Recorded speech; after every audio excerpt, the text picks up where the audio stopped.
This fundamental analysis trading strategy turned $1,000 into $22,000 using backtested data. In this free video course, you will learn everything you need to know about fundamental analysis, including the secret tool that made this strategy possible.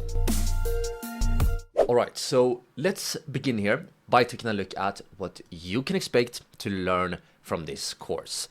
And the very first thing we of course need to talk about here is what is fundamental analysis. You know, in order to use fundamental analysis effectively, we of course need to know what it is in the first place. We also need to know why we would use fundamental analysis. So the first chapter is a very important introduction. After chapter 1, it's time to move on and take a look at some very important fundamental analysis principles. We will, for example, take a look at something called intrinsic value, and this is a concept that is in the heart of fundamental analysis, so it's very important to have a solid understanding of that. But in chapter 2, we will also take a look at some other very important concepts that you will need to have in mind throughout the rest of the course. After chapter 2, it's time to move on to start understanding financial statements and financial reports. So we will take, in a very simple, beginner-friendly manner, we will learn how to understand the income statement. We will take a look at the balance sheet and the cash flow statement. All of these are important reports that as a fundamental analysis trader, we need to be able to understand. And as I said, I will try to break them down in a very simple step-by-step manner. Next up, in chapter 4, we are going to start diving a bit deeper, and we're going to take a look at some important financial metrics and ratios to pay attention to. Here in fundamental analysis, there are so many different variables we can analyze to try to get an edge on the market and as a result make money. But in this chapter 4, we'll take a look at a few important ratios. You might have heard of something, for example, called a PE ratio.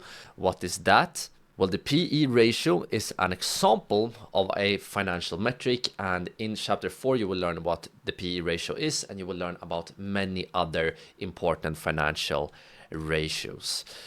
Last but not least, guys, and this is in my opinion the most important chapter here, we will take a look at some of the best, at least in my opinion, fundamental analysis tools, and I will show you how to use these tools in a step-by-step manner. But what is important here, and what I do want to emphasize, is that I have built this order in a step-by-step manner. So in order to get the most out of chapter 5, for example, I do recommend that you watch chapter 4. And in order to get the most out of chapter 4, I recommend to watch chapter 3. So I highly do recommend that you watch the chapters in order, but you of course don't have to do that. I will make sure to have these video timestamps or video chapters so you can jump around in the course to go to whatever part you want. But yeah, guys, now let's get started with chapter 1. But alright, so what is fundamental analysis? Well, in very simple terms, the definition of fundamental analysis is basically analyzing a company's financials, competitive position, and sort of overall market environment to estimate its fair value, or in other words, its intrinsic value. And now you might of course wonder, what is intrinsic value?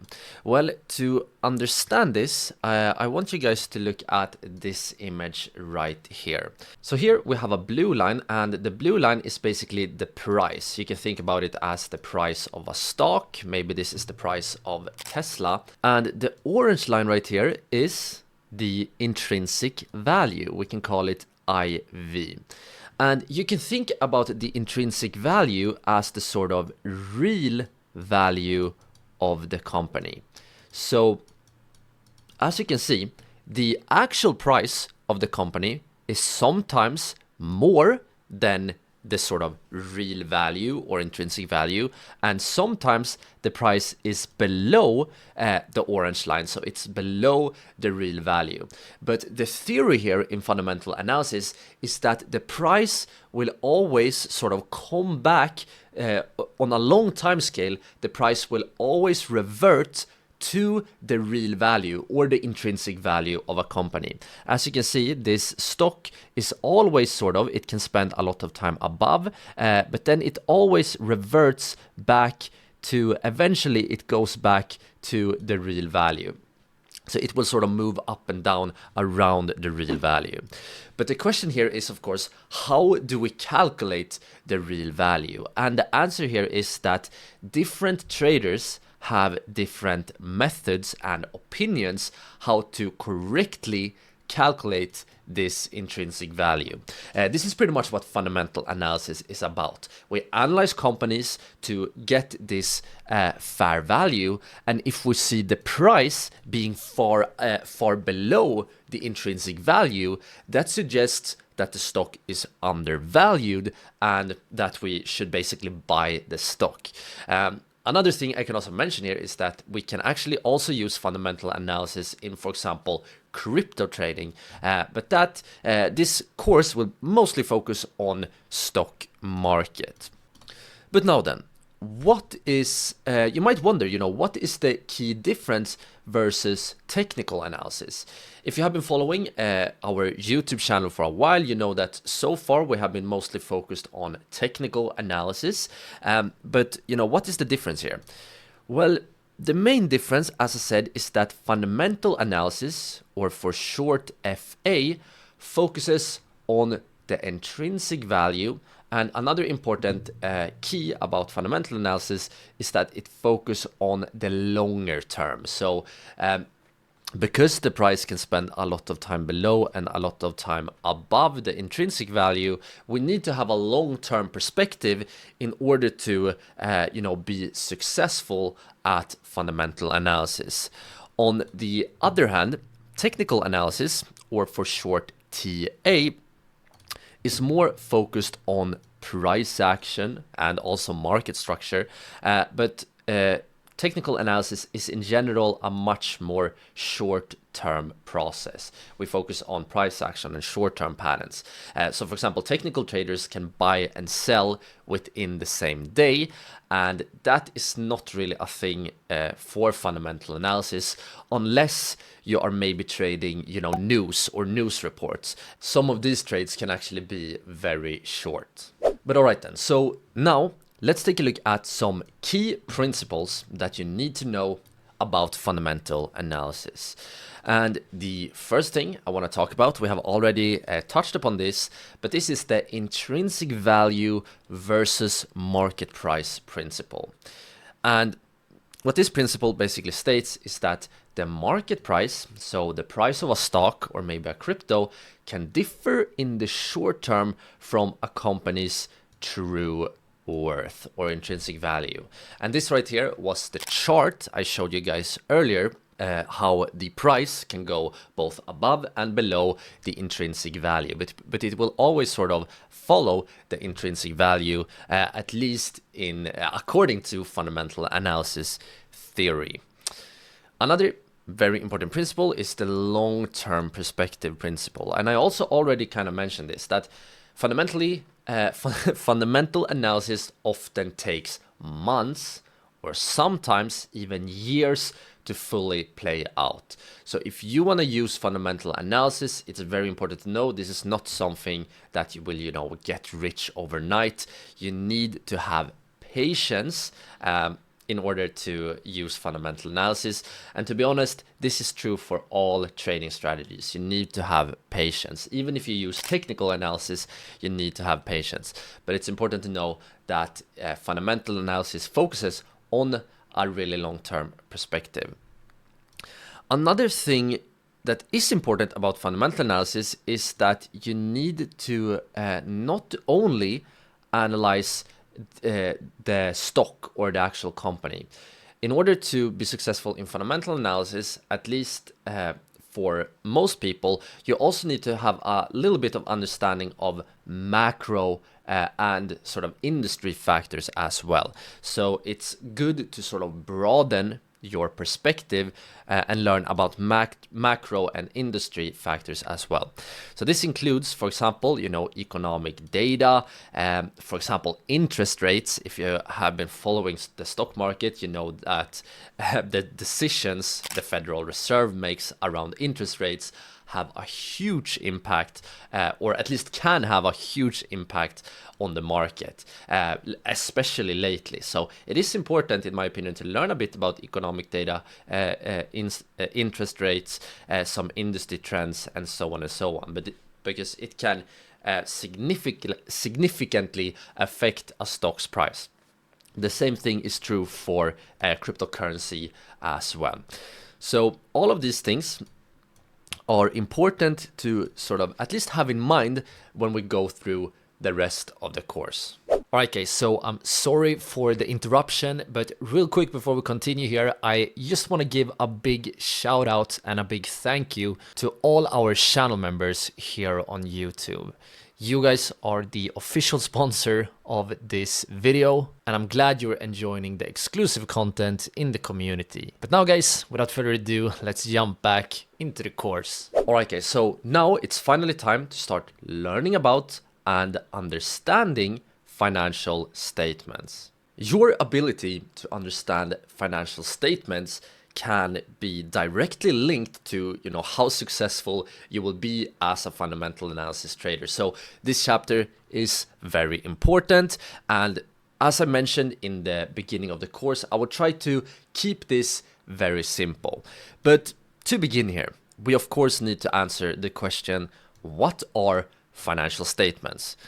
Well, financial statements are basically papers and reports that summarizes a company's financial performance and position. So they are basically reports that every single stock, every single company have to report about how it's performing. And the financial statements here are essential for evaluating both a company's health, so how is the company or stock looking right now, but we also use these reports to try to predict how the stock will perform in the future. So we look at things like growth. Will the company's earnings grow in the future? Growth can often lead to explosive price movements in the future. Or is the company maybe performing good now, but we are maybe expecting that the earnings will fall over time? These are some very important things that we can sort of try to derive from the financial statements. And here, when it comes to financial statements, we have three main types. The first one is a very important one to understand, and this right here is the income statement. And the income statement is the statement that tracks things like revenue, expenses, and profit. And here is a question you can think about just to remember the income statement, and it's basically how much money is the stock making. This is like the simple version of an income statement. The next financial statement we need to understand, and this one is super important, is the balance sheet, because this one basically shows you or show you how healthy a company is right now. So here we take a look at things like assets and liabilities, and also equity. And in very simple terms, the assets here are basically what is ours. That is what we own. The liabilities here are basically what we owe to other people, and the equity here is what is left over. So you can think about it as basically assets minus liabilities, right? So this is what is left overs for everyone holding the stock. So you can think about the balance sheet as what they own and owe in simple terms. Last but definitely not least here, we need to take a look at the cash flow statement. And this is the sort of a pretty raw statement statement that reveals how much money that flows into the company and how much money that flows out. So you can think about the cash flow statement as how are we managing the cash? Is our sort of chest with cash growing, or is our cash stack actually decreasing? This right here is what the cash flow statement reveal. And if we combine, it's actually when we combine all of these factors together that we get a holistic picture of the company, and we can start to calculate our fair value. And remember to know if a company is undervalued or overvalued, we need to have this fair value. So yeah, this is pretty much what I just said. Why does this matter? Well, together, these statements give a complete picture of a company's financial health, and not only financial health, but as I said, also potential future health as well. Alright then, so now it's time to take a look at the income statement. What does it mean, and how do we understand this very important financial statement? First of all, let's answer the question, what is an income statement? And in very simple terms, an income statement shows a company's revenues, expenses, and profits over a specific period. So right here, you can see the table we have right here is a simplified version of an income statement. And the example I'm gonna use here is from Apple's Q4. So the fourth quarter of Apple 2024. And here are some very important sections of the income statements you need to understand. The first one is called revenue, or in other words, top line. And this is basically the total money earned from selling products or services. And here, when it comes to Apple, this money comes mainly from selling phones, right? But Apple also gets a lot of income from other things. For example, I think that nowadays Apple takes 30% for everyone trying to sell, apps and things on the Apple Store. So Apple actually earns a lot from both products and services. But revenue is super simple. It's everything the companies earn. What about the next key section? Well, the next key section is called cost of sales. So here, as you can see, these are costs that are directly related to making the products and services. So what are the things that are directly related to making phones? Maybe, all the raw material we need to make the phone, maybe all the sort of processors and things that Apple has to buy in to actually assemble and make the phones, but also of course, manufacturing and everything related to the service.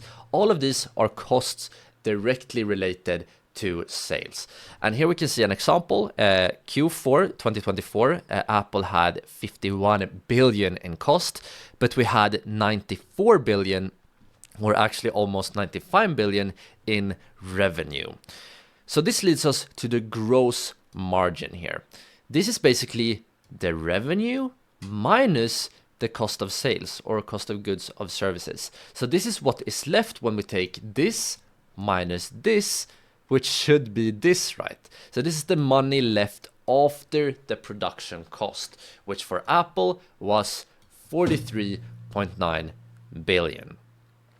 So now you might think, isn't this what Apple has earned? We have all the revenue and we have taken away all the cost. Well, unfortunately, we have more costs that we need to pay before we have the final sort of income. One such cost is the operating expenses right here. And these are costs that are not directly related to making the phone, but they are still costs nonetheless. So we have costs like R&D. This is basically the research and development Apple needs to do in order to, for example, create better and better phones. So, and sort of research other products as well. And of course, we have things like marketing. This is also a cost. And of course, salaries as well. So we have many things related to operating expenses. And you can see that Apple actually paid around 14 billion in operating expenses in Q4 2024. And other than operating expenses, we have many more costs as well. I can't talk about them all in this video, but I hope you get a sort of basic understanding of that we have the revenue and then we have cost, more cost, more cost. And when we have taken all the costs here, we have the net income. And the net income is basically, it's also called the bottom line. And this is the money that is left after all cost and also after taxes, which in Q4 for Apple was 14.7 billion. So from making this in revenue, what we was left with was only 14.7 billion. All right, so now it's finally time to take a look at the balance sheet. This right here is a key financial statement that we really need to understand. But first of all, before we take a look at the example right here, we of course have to answer the question, what is a balance sheet? And in very simple terms, a balance sheet shows what a company owns, or in other words, assets, but also owes, or in other words, liabilities.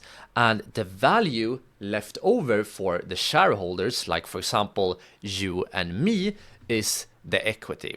And this is at a specific point in time. So it's basically a snapshot of a specific point in time. In this case, I will once again, as you can see on the table, I will once again use Apple's Q4 as a simplified example. So here are some key sections of the balance sheet. First of all, we have the assets. And in very simple terms, the assets are what the company owns. So what does the company actually have? So for example, the company can have cash. This is very straightforward to understand. So how much cash is Apple holding? But we also have other things like, for example, inventory. So for Apple, inventory could maybe be, unsold phones, because these phones, of course, have value, even though we haven't sold them yet. But they can also be other unsold products and other types of inventory.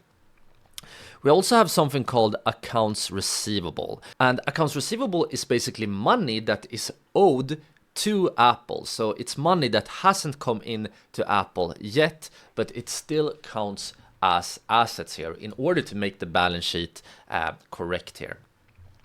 But also things like property. Maybe, I think Apple has like a large headquarters that is worth lots of money, and all kinds of factories and all kinds of properties are also part of assets. So here we can see, just as an example, the assets total here in 2024 was around 365 billion. Then we also have the liabilities here, and in simple terms, the liabilities is the opposite. It's what the company owes. And included in liabilities are things like accounts payable. This is basically the opposite of, remember, accounts receivables. So this is basically money that Apple hasn't paid yet. But we also, of course, have other types of debt, like short-term loans and even long-term loans. Because this is money that is, we can think about it that debt is money that is not really ours, because we need to eventually pay that back. So that will be liabilities as well. And here, last but not least, the equity. And I think the easy way to think about equity is basically that this is the value left for the shareholders. Or in other words, this is the assets minus the liabilities. So if you look at the numbers here, if we take 365 billion minus 308 billion, we will actually get 57 billion. So after we have paid back, in theory, after we have paid back all our loans, our accounts payable, this is what we have left as shareholders. And yeah, guys, as I said, this right here is just a simplified version of the balance sheet. But if you guys really know these three sections, you actually already have a pretty solid understanding of the balance sheet. All right, so now the time has come to take a look at the cash flow statement. And before we take a look at, we once again have a simplified example of a cash flow statement. Before we do that, let's just quickly take a look at what is a cash flow statement. Well, in very, very simple terms, a cash flow statement is the financial statement that shows how cash flows into and out of the company. It's not harder than that. And here, now let's take a look at some important sections of the cash flow statement, as well as what they mean. And to make this simple, let's once again imagine that this is the cash flow statement of Apple. All right, so first of all, we have the operating cash flow. And this is basically the cash earned from what we call regular business activities. So this is basically the cash earned from what you think when you think about Apple. So for example, selling phones, but also selling, iPads, AirPods, and so on and so on. This is the cash we get from the day-to-day business. But it's important to remember here that cash, when we talk about cash flow, we are talking about both cash flowing in, but also cash flowing out. So in operating cash flow, we also have expenses like, paying suppliers, or maybe paying wages, and so on and so on. So we can have a negative cash flow or a positive cash flow depending on how the company performs. But now then, what about investing cash flow? Well, this is cash that is, as I said, spent or earned from investments. So from this, we can get money in from maybe Apple sells some investment in other companies, or maybe sells some old equipment. Then this can count as positive investing cash flow. But on the minus side here, it can be things like, maybe buying a factory, or even investing in equipment from production. So investing cash flow can be either positive or negative.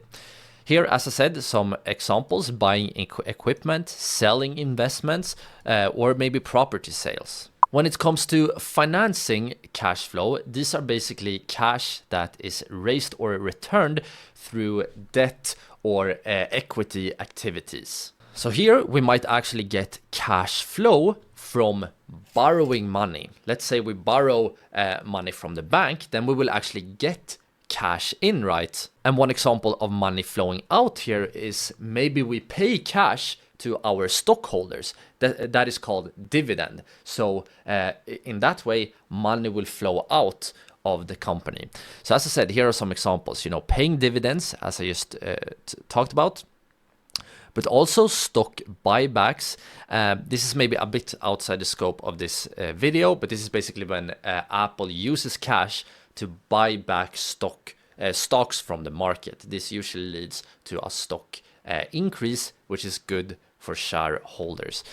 But as I said, it can also be issuing or repaying debt. So one example of this was to borrow money from the bank. And now, the net cash flow here is pretty straightforward. This is the total cash increase or decrease during the period. So let's say that this was the Apple Q4 right here. Then the net cash flow was basically how did the cash change during this period. So here we basically summarize the operating, the investing, and the financing cash flow. And last but not least, the ending cash is the cash balance that is left at the end of the period.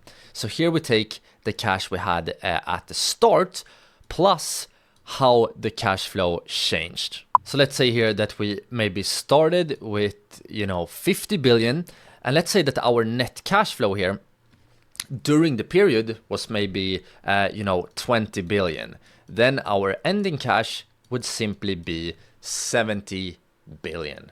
Alright, so now that we know the different financial statements we need in order to do fundamental analysis, now it's time to dive a little bit deeper and take a look at financial metrics. But first of all, what are financial metrics? Well, in very simple terms, financial metrics are calculations that helps us evaluate a company's financial health and performance. Remember here, our goal with fundamental analysis is to calculate a fair value. And in order to do this, we need to know about the financial health and performance of the company.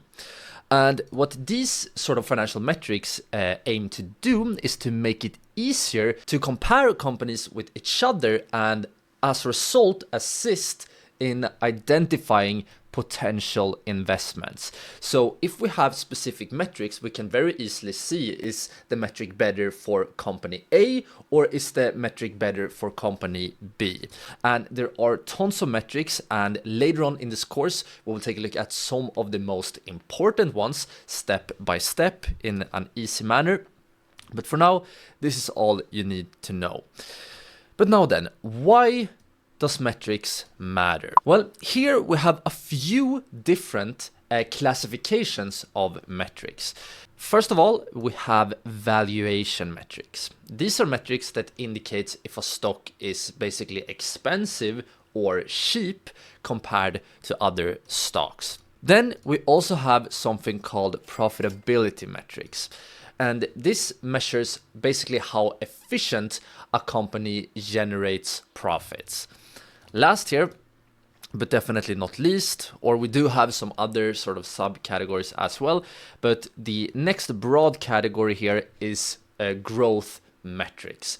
And this basically highlights a company's potential for future expansion or future growth. So these three categories right here, this is basically three broad. These categories are not like exact categories, but I think that having these categories in mind throughout the rest of the course, or at least throughout the rest of the slides, will definitely be helpful. All right then, so now the time has come to take a look at some key profitability metrics, and I will try to do this in as simple as possible manner. And the first metric here I want to talk about is called the net profit margin. And what is this? Well, this metric basically shows how much profit a company makes from its revenue. So this is a very simple but nonetheless a very important metric. So the formula here is pretty simple. The net profit margin is basically the net income, and the net income is basically what you have left after paying all your expenses, including taxes. So this is what you actually get after all the expenses are paid, divided here by revenue. And revenue is basically the total money a company gets from selling its products. If we're talking about Apple, it's for selling phones, iPads. If we're talking about Tesla, it's for selling cars, and so on and so on. So the net profit margin here is basically a measurement of how much profit are we actually making from selling. So let's take a look at a very easy example. If we have a net income of 10 million, so the company after all expenses makes 10 million, but from selling the products we have 100 million, then the margin would be, remember, we take the net income, which is 10, and we divide it by 100. This is equal to 0.1, or in other words, 10%. So this company would have a net profit margin of 10%. So here, the higher the number, the better, because if the net income was, say, 20 instead, then it would be 20%, and it's of course better the more you make relative to your revenue. But now then, why does it matter? Well, I basically said it, but higher margins, so the higher the percentage or the higher the number, means that we have a better cost efficiency. So it means that we don't have to pay as much for what we are making, right? That is sort of one way to think about it. But remember here, net profit margin, we want the higher, the better. Now, the next metric I want to talk about is called return on equity. And this one is a bit different here. And what does it measure? Well, it measures basically how much profit a company generates from shareholder investments. So here, return on equity, or for short, ROE here, is once again, we have the net income, which is income after expenses, but now we divide it by shareholders' equity. And remember here from earlier in the course that the equity is the assets, right, minus the liabilities. So if we take a simple example, let's say that once again our net income is 10 million. So we have 10 million, and let's say that we have 50 million equity. Then this would be 20% return on investment, because if we take 10 divided by 50, this will be 1/5, which is 20%. But now then, why does this metric matter? Well, you can think about it that it basically shows how effectively the investors' money are used. Because remember, equity is assets minus liabilities. So that is basically what is left for the shareholders. So this is one way you can think about return on equity. How effectively the investors' money are used in the company. All right, so let's continue taking a look at a few more profitability metrics here that we need to know about. The next one is called return on assets, or for short, ROA. And what this metric basically shows is how well a company uses its assets to generate profit. Remember, we talked about ROE, and that is how well we use the equity. So the return on assets, or ROA, is a similar metric, but the difference here is that we use assets instead. So as you can see here on the formula, the ROA is the net income divided by the total assets. So just as a very simple example, let's say that we have 10 million in net income and we have 100 million in assets. This would be 10% return on assets, because the assets in the company is producing 10 million, or it's producing 10% of the value of the assets. Now then, why does it matter? Well, this metric is useful for comparing how efficiently companies, as I already mentioned, use their assets to generate profits. It's a pretty straightforward metric here if you already understand ROE. Last here, I want to talk about a metric called gross margin. Gross margin basically shows how much money is left after production costs. So the formula here is that gross margin is equal to the revenue minus the costs of goods sold. So this is basically costs that are directly related to the production, like raw materials, wages, different kinds of production costs. And what we then do is that we divide it by the total revenue here. So as a simple example, let's say that we have 100 million in revenue and we have 60 million in costs of goods sold. So we take these minus each other, it will be 40 million. And then we take the 40 million divided by the revenue, which is 100 million. So 40 divided by 100, and that is 40%. And once again, what we're looking for here is that we want a high gross margin, because the higher the margin, the more money the company is actually keeping. And now, why does this matter? Well, in very simple terms, it indicates production efficiency. So how effective is the company at producing what we are selling? Very important metric. But all right, so now let's take a look at some valuation metrics. And remember, these are basically metrics that can directly help us determine if a stock is overvalued or undervalued. So these are very important to learn as a fundamental analysis trader. And Let's begin here by taking a look at a classic valuation metric. You might have heard of this one. This one is called price to earnings, or for short, PE ratio.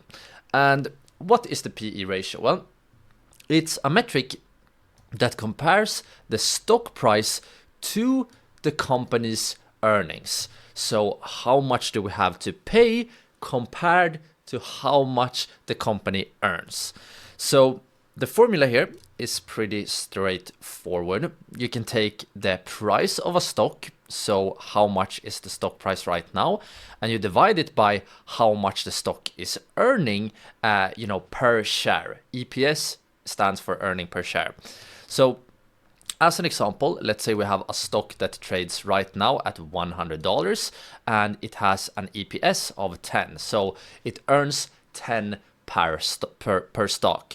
Then the PE ratio would be 10 or 10x. I don't really know why I said 10x, but 10, because 100 divided by 10 is 10, right? And here, a quick note about PE ratio is that in general, we want low PE ratio, because a lower PE ratio often suggests undervaluation. But it's very important here that we don't simplify it too much, because it's better used if we compare it to other peers in the same industry. And in some cases, a very low price to earning ratio can basically mean that the market thinks that the stock will perform worse and worse in the future. So this is where a more sort of holistic picture starts to come in, and a reason why it's important to use multiple metrics here and don't just focus on one metric to get your fair value for your companies, and as a result can actually pick the best stocks. But in general, we want to have a low PE ratio. The next financial metric I want to take a look at is called price to book, or for short, PB ratio. And what is the PB ratio? Well, this right here is a metric that compares the stock price to a company's book value. And in very simple terms, the book value is the assets minus the liabilities. So the formula here, pretty straightforward. You take the stock price minus the book value per share. So let's take a look at a simple example. If we have a stock that trades at $50 and the book value here is $25 per stock, right? Then the price to book would be 2x, because 50 here, the price divided by the book value 25 is 2. And once again, let's make a quick note here for the book value. Just as with the PE, in general, we want to have a low price to book. A low price to book is typically better, especially for companies that are asset heavy. And I want to mention here that the price to book value is, far from a perfect metric, especially nowadays when we have many tech companies have lots of assets that are hard to measure. They are called intangible assets, and they aren't really fully captured in the book value. So the price to book value can many times be more useful in traditional companies that has lots of machine and lots of hard assets. But this right here is still, in my opinion, a good metric to understand and learn. All right, so let's continue here with some more valuation metrics. The next metric I want to talk about here is called price to sales, or for short, PS ratio. And what this ratio does is that it compares the stock price to the company's revenue per share. So now we're talking about revenue and not earnings like we did with the PE ratio. So the formula here is that the price to sales ratio is basically stock price divided by revenue per share. And as a simple example, let's say that we have a stock that trades at $30 and that the revenue every share brings in is $10. Then the price to sales is 3 here, because 30 divided by 10 is 3. And a quick note here is that a lower price to sales is generally better. But it's important here to not, hyper focus on price to sales, and you need to also consider the company's growth potential. And we are very soon going to take a look at some important growth metrics that you need to know about. But for now, just in general, it is of course better to have a lower price to sales, because the lower price to sales, the more sales the company is making, and that is of course in general a good thing. But margins are also of course important. Next, I do want to talk a bit about a metric called dividend yield. And what is this? Well, this one basically measures the annual return on a stock from dividends. And dividends here are basically money that the company pays out directly to its shareholders. So not all companies will even have a dividend, but for companies that have dividend, this is a good metric to follow. And the dividend yield here is very straightforward. What you measure is the annual dividend, so what the company pays out to shareholders for that year, divided by the stock price. So just as an example, let's say we had an annual dividend of $2 and a stock price of 50, then the yield here would be 2 divided by 50, which is equal to 4%. And here, let's just a quick note here. In general, of course, a higher yield is better. But here, it's important to ensure that the company can sustain its dividends. So, a big yield is of course nice, but if this is just a one-time thing, then you of course need to have that in mind. Maybe the company only plans to pay dividends this year and not going forward. That is of course worse than if the company has stable and perhaps even growing dividends. All right, so now the time has finally come to take a look at growth metrics.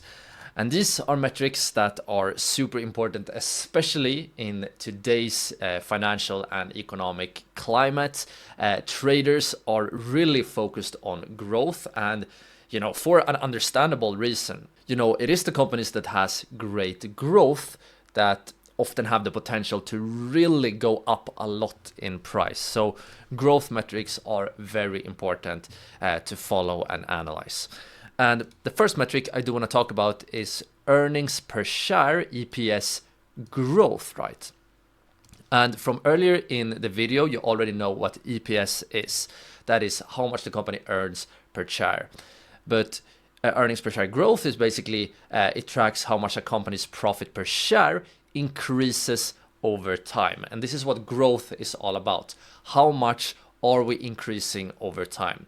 So, as a simple example, if a company's EPS grow from 2 to 3 in 1 year, then that's simply an EPS growth of 50%. And this is a very good growth, especially if we can, sustain that kind of growth over time. It can be amazing, and that is very hard to do. But growing from 2 to 3 is simply a 50% growth. And now, why does this matter? Well, a higher EPS growth shows that the company is becoming more and more profitable, right? We are earning more and more for every share. Now, the next metric I want to talk about, this is a similar metric, but this is revenue growth. And what is this? Well, revenue growth measures how quickly a company's sales are increasing. Remember here the important difference between revenue and profit, right? Profit is what is left after all expenses, while revenue is what you get in from selling products. So revenue growth is good, but I would say that profit growth is even better. But this is still an important metric to follow. So let's say, for example, that the revenue grows from 100 million to 120 million in a year. Then in this case, the revenue growth would be 20%. And why does it matter? Well, a high revenue growth indicates sort of rising demand for the company's products or services. or it can indicate either, rising demand, or simply that the company is becoming better or taking a bigger market share of the product that they are selling. But in general, we're looking for high earnings per share growth, and we're looking for high revenue growth as well. All right, so now the next metric I do want to talk about is the compound annual growth rate, or for sure CAGR. And this is a very important metric to understand, because this metric basically gives you the average annual growth rate over several years.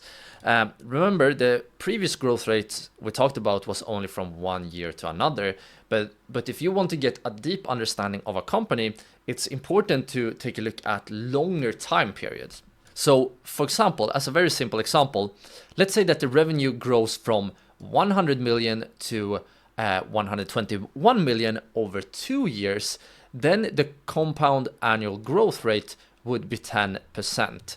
And why is this the case? Well, let's say here that we start with 100, then after 1 year we grow to 110, and then to the next year we grow to 121. What you will see here that the growth rate here on average was 10% to go to 110, but then to go to 121, we need 10 more percent. So this is basically what a 10% annual growth rate, compound annual growth rate means. And why does this matter? Well, the compound annual growth rate shows a consistent and steady growth over time. So this gives a much deeper understanding than to just compare growth for example, 1 year. So now the next metric I want to talk about is the free cash flow growth. And remember here, the free cash flow here, you can think about how much actual money or how much actual cash the company has made over a certain time period. So free cash flow growth basically measures how much a company's free cash flow increases or decreases over time. So as a simple example here, let's say that the free cash flow here grows from 50 million to 75 million in a year, then its yearly growth would be 50%, right? Because 75 divided by 50 is equal to 1.5, right? Or in other words, a growth of 50%. And why is this important? Well, a higher free cash flow growth shows the company has more flexibility for reinvestments or returns to shareholders or whatever. In general, it's of course nice to see the cash flowing into the company growing year over year. All right, guys, so now it's finally time to take what we have learned so far in this course to use fundamental analysis to find better trading and investing opportunities. And let's actually begin here with a very simple step-by-step example on how you can use fundamental analysis. And then later on in this course, we will take a look at some more advanced strategies and some very amazing tools. But to begin here, I'm gonna use TradingView. TradingView is basically a platform for all things trading. Whether you are focusing on, technical analysis or fundamental analysis, you will find tons and tons of analysis tools and data here on TradingView. And one great thing about TradingView is that it has a free plan. And in my personal opinion, the free plan is very solid. And also, if you guys want to try out TradingView Premium for free for 30 days, and also get a $15 bonus if you somewhere down the road decide that you want to upgrade, I actually have a special link for that. And you will find the link both in the description as well as the top comment of this video. So make sure to use that link when you sign up to get the most out of TradingView. But now, once you have signed up to TradingView, it will look something like this. I have since this is my TradingView account, I have a pre-made watch list here to the right, and I have already made some stuff, but it should look something like this. And the first tool I want to show you guys for fundamental analysis is the TradingView stock screener. And to find the TradingView stock screener, you want to go up here to where it says products. Then you go down right here to where it says screeners, and you want to click here where it says stocks. As you can see, if you're looking for, ETF, exchange traded funds or bonds, we do have screeners for that as well. But I want to keep it simple, so let's focus on stocks right now. And alright, so now you might wonder, what is a stock screener? Well, a stock screener is basically a tool that we can use to filter out and find the best stocks for trading and investing based on certain criteria. So as you can see here, we have multiple criteria we can change to find the best stocks, and we can also add additional filters as well. So let's say right here you can see that the current filter shows only stocks in the US. So we can click here if we want to change the market. We can, for example, choose the entire world, but this will just show so many stocks. So for now, let's actually choose the US as our market. But to filter down the market a bit more, we can choose a certain index, so a certain stock market index. For example, the S&P 500 right here, let's actually choose this one. This is the world's largest stock index, and by choosing this index, we now filter down to only around 500 stocks. That's what 500 stands for. So now we have basically filtered out to only show 500 of the most successful companies in the US. But now let's actually start filter for some fundamental analysis metrics. Remember that earlier in the course, we, for example, talked about the PE ratio. You can see right here, it says PE ratio, which stands for price to earnings. And remember that in general, the lower PE ratio we have, the better. Because the lower the PE, the less we have to pay for the earnings. So let's actually choose the PE ratio here to 15 and below. You can see that 15 and below is in general a pretty solid price to earning ratio. And also remember here what category the price to earnings was. Well, the PE ratio is a valuation metric. But remember that we also have profitability and growth metrics. So let's take a look at some profitability and growth metrics as well. So for example, right here, you can see here we have revenue growth. And you can also see that it says TTMYOY, and that basically stands for trailing 12 months year over year. So trailing 12 months means that we look at the last 12 months, and year over year means that the growth is compared from the previous year to this year. So let's actually filter for revenue growth. And as you can see here, we have multiple different alternatives we can choose between, but now I actually want to show you guys how we can set it up manually as well. So if you don't like any of these alternatives, you can click on manual setup right here. So you can choose, as I said, trailing 12 months year over year, and we can choose above here. So this is a value above, and we choose value here. And then let's say that we want to look out for a revenue growth with above 10%. So let's, for example, choose 10% right here and click on apply. Now we have once again filtered out more stocks. So we have, as you can see actually right here, now we only have 23 stocks left. But let's actually apply even more filters, because we haven't applied a metric in the profitability category yet.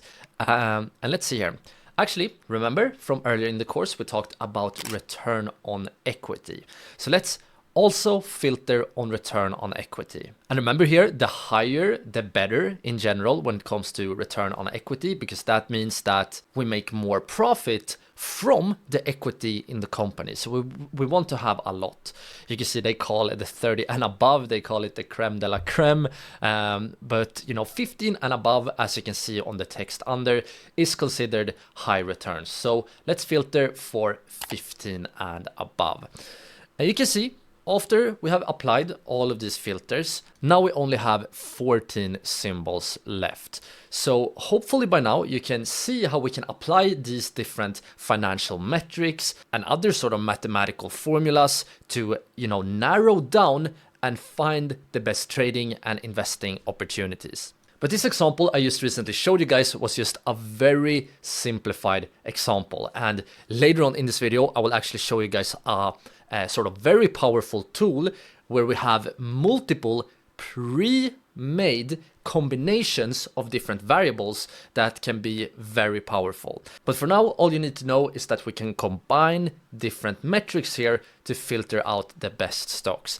And when we have applied the filters here, now we can start to analyze even more. So you can see that right now it says overview right here. But if we want to, for example, look at the performance, so we might want to analyze how has these different stocks performed over, for example, the last week. Here we can sort the last week from descending. We can see that most of these stocks has actually performed pretty well. We can also see the performance, for example, over the last 5 years, right? And here you can see that we have some very impressive results with around 900% for SMCI, with around 230% for this company. And you can see that most of these companies have performed very well over the last 5 years.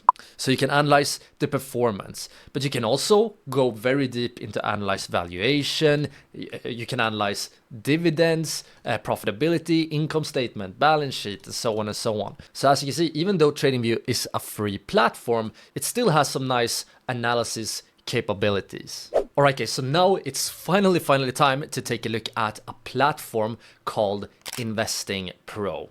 And this right here is an amazing fundamental analysis platform for multiple reasons. For example, right here I'm looking at one of the pre-made investing strategies that you will find inside Investing Pro. And just as an example, this investing strategy has a total return of 2,100%, and it actually outperformed the S&P 500, or at least outperformed the market in general with around 1,750%. And this right here is just one of so many pre-made investing strategies that you will find here in Investing Pro. In Investing Pro, you can go to the Ideas tab here. You can also actually search for very famous investors and actually, copy how they are trading. You can see we can, for example, copy Warren Buffett right here. We can copy, Bill Gates. And let's say that we want to, maybe we want to search for some other famous investor. Let's say we want to search for Ray Dalio, a very famous, hedge fund manager. We can go to Ray Dalio's portfolio here, and we can take a look at exactly what is Ray Dalio buying and selling, and what stocks is he holding, and so on and so on. So that is another thing with Investing Pro. We can also use Investing Pro to find, just as in TradingView, we have a stock screener here. But the difference is that here we have multiple formulas. I can actually show you if I scroll up a bit here. We have multiple pre-made fundamental analysis combinations of different financial metrics and different variables to specifically find the best stocks. One very famous example is the Benjamin Graham or Ben Graham formula right here, that he is for example the author of this book right here. You can see The Intelligent Investor, and here is a quote from Warren Buffett himself. He says it's by far the best book on investing ever written. So just the fact that you can apply this formula automatically in Investing Pro is of course amazing. But now let's just calm down a bit before we get ahead of ourselves here. I just want to mention that for this video, I have actually managed to get a special link from Investing Pro. And right now, you can actually use that link to get up to 70% off when you purchase your Investing Pro plan. And this right here is a limited time offer. So make sure to take advantage of that link, as soon as possible. If after watching this video, you seem to like the platform. But now, let's actually begin here by taking a look at the screener here in Investing Pro. And the first thing we can do here is that we can go up and press on new, and let's give this one a name. We can, for example, call it fundamental analysis, like that, and press create. And when we first open up our screener, you can see that it looks a little bit complicated. And the reason for this is that we are currently seeing so many stocks here. We're seeing around 14,800 stocks. And that's because right now we don't have any filters here for the screener. And this is, you know, where you can either, just as we did in TradingView, you can apply your own filters. To do that, you press on the button right here, and you can add a filter by simply pressing on the plus here. Then you click on this arrow right here, and you can either search. So let's say you want to add the, you know, price to earnings. You just search for price earnings, or you can simply search for PE ratio, and here you can see that we have the PE ratio, but we have tons of different sort of adjusted PE ratios as well. So you can basically combine to, if you have your own fundamental analysis formula, you can combine all the filters you need and, you know, build the perfect screener. Let's just use the PE ratio as an example, and we can choose here PE less than. And just as we did in TradingView, let's choose 15 right here. And now, as you can see, instead of around 14,000 stocks, we have around 4,000. So many disappeared with that filter. And here we can also choose, you know, in what market. Right now we're looking at United States. But for this section, I actually don't want to focus on creating our own, screening, because that is something you can do with TradingView as well. Investing Pro has more metrics and often better metrics, but you can do that with TradingView. However, what we don't have in TradingView is all of these pre-made strategies here.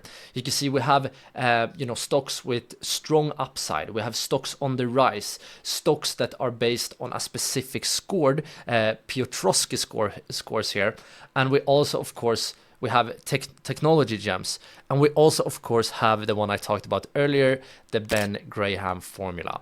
And let's actually take a look at what happens if we simply apply this formula. So we simply press on this one right here, and now we can see that the screener automatically applied the Ben Graham formula right here.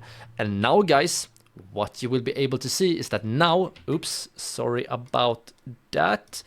But what you now can see, if we scroll down, is that now only 135 stocks are left. And what you also can see here, and this is one pretty amazing feature about Investing Pro, let me scroll down a bit here, is that for all of these stocks, we have an automatic fair value label. And remember that our goal by using fundamental analysis is to find out the fair value of a stock, and if the stock price is below that fair value, it suggests that the stock will go up in the future. It's of course no guarantee, but that is what the analysis suggests. So here we actually have a fair value calculated automatically by Investing Pro. And you can see that when we apply this specific Ben Graham formula, you will see that many stocks here are undervalued. You can, for example, see the first stock called GSL is considered undervalued here according to Investing Pro automatic analysis. And you can see that we have an upside of around 32.8%. You can see this next stock right here, NMM, is according to Investing Pro, it has a pretty fair value, but still a small upside. But what you also can see in this screener is that we don't only have the fair value calculated here by Investing Pro, because we also have the fair value calculated by other investors and other people's analysis. And for this specific stock, you can see that this one is severely undervalued according to other analysts, with an upside here of 74.3%. But now you might of course wonder, you know, when the stocks have different values here, for example, the analyst thinks it has an upside of 74%, while the Investing Pro fair value here is only an upside of around 5%. A general rule of thumb, in my opinion, this is not, you know, a perfect rule, but what you can look out for here is that we have both undervalued according to Investing Pro and undervalued according to the analyst. This is in general, you know, a good combination for a stock. And also, if you scroll to the right here, you can see that we have a very nice overview of all the stocks that right now is filtered based on Benjamin Graham. You can see we have the dividend per share, dividend yield, and so on and so on. We have the PE ratio, all that good stuff. But you also have so many opportunities here to dive deeper. If you click on risk right here, you will have many different risk metrics that you can analyze. And of course, for all of these metrics, you can apply additional filters if you wanna, you know, dive even deeper. So you can choose a metric right here, just add any metric you want. We have a sort of a tab here for returns, a tab for efficiency, and this tab right here that is called health is, in my opinion, very nice, because here you will get automatic sort of valuations of the health of the different companies. So let's actually scroll up to the top once again here. You can see we can, for example, look at this stock right here, PRG. You will get a valuation for the overall health. And here you can look at the specific metrics like cash flow, growth, profit.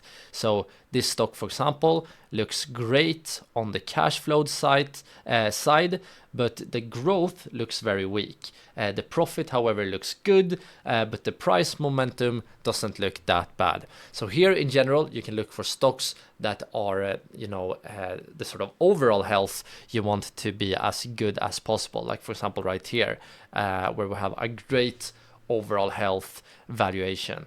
But alright guys, so now you hopefully have, at least a basic understanding of the Investing Pro screener. I really find this one impressive, and as I said, if you're interested in this screener, I do have a special link down below.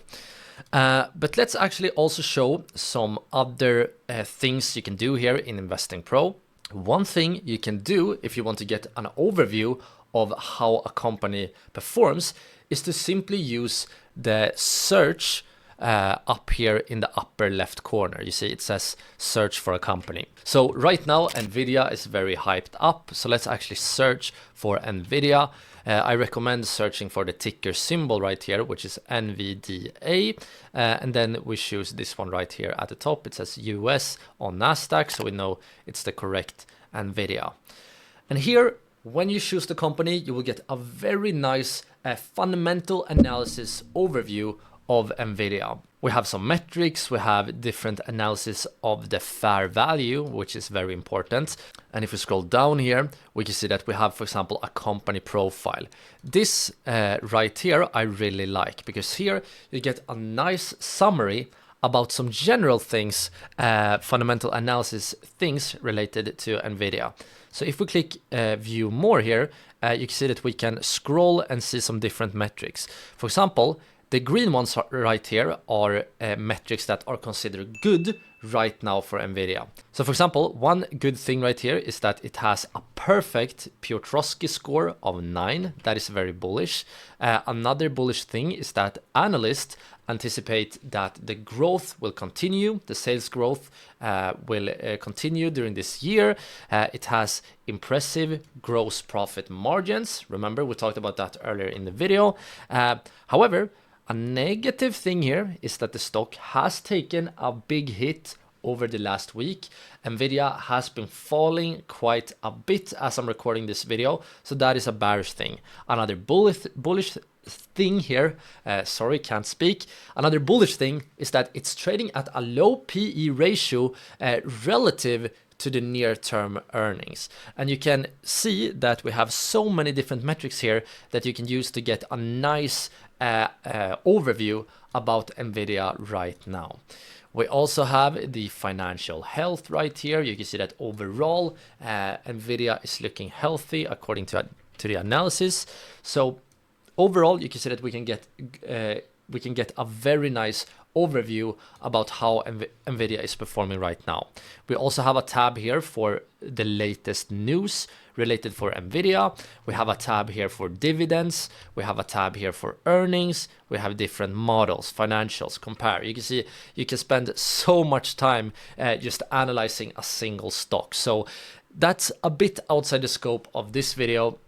But I really do like the simplicity of just being able to search for a company, get a nice overview, and so on and so on. But now guys, the next thing I want to show you in Investing Pro is the Ideas tab right here. So now let's go up here and press on Ideas.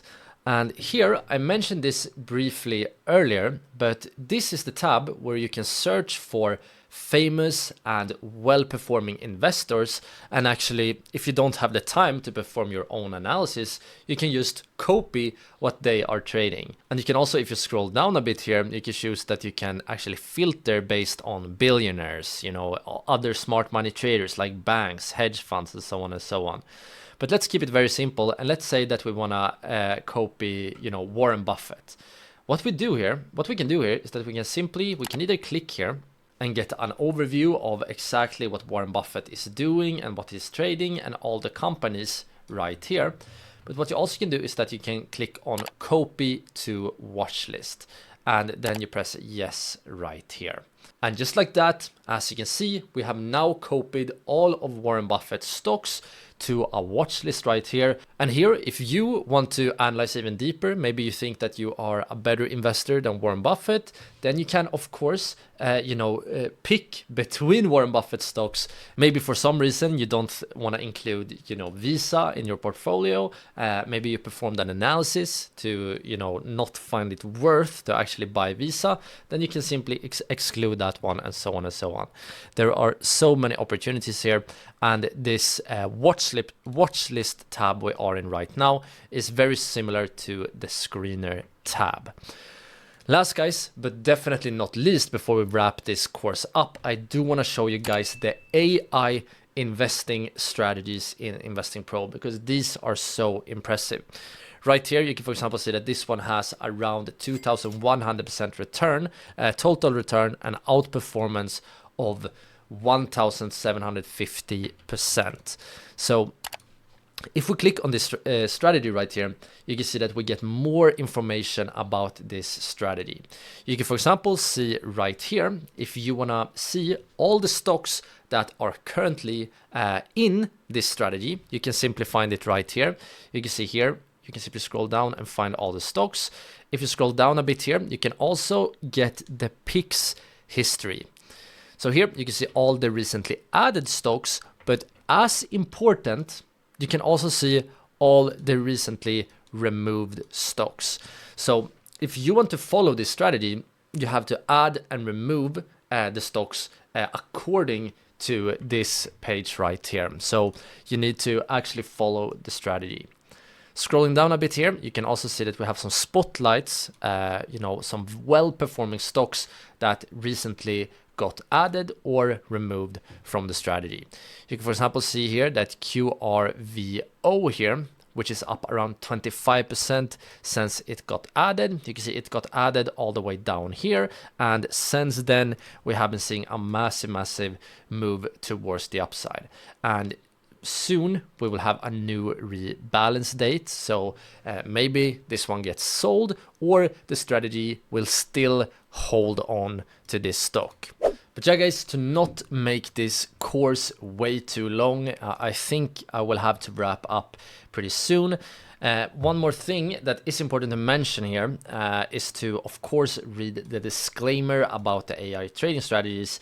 You can, for example, see right here that the performance here is derived from backtested historical data.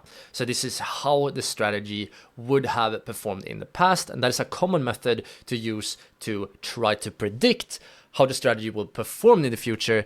But it, backtested and historical performance do not guarantee future outcomes. This is very important to understand, and it's very important to read this whole disclaimer on the page before you know, jump into this trading strategy and think that it will perform exactly as well in the future. That is unrealistic. This is just the back-tested data, how the strategy has performed, not how it's guaranteed to perform in the future. And what I also want to mention is that you can, even if you use Investing Pro, you don't have to go for one of the pre-made strategies.